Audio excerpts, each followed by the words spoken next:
नमस्कार दोस्तों, कैसे हो? आई होप सारे लोग ठीक होंगे।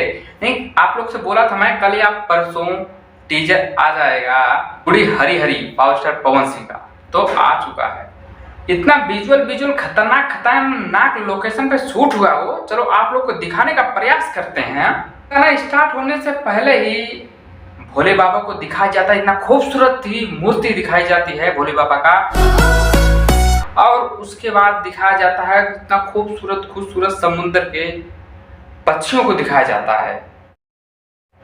फिर आगे बढ़ते नजर आते ही अपने आ जाते हैं पावर स्टार पवन सिंह। देखते हैं अपने एक्शन मूड में एंड अपने भोलबम कपड़े और भोलबम कांवर के साथ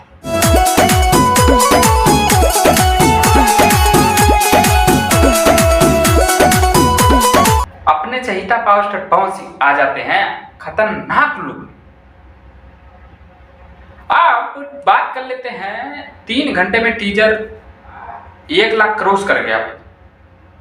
लाइक की बात की जाए तो लाइक भी आ गई है। काम चलाओ का अभी जाएगी लाइक। 3 ही घंटा तो हुआ है, 3 घंटे में 1 लाख गया तो बहुत गया यार।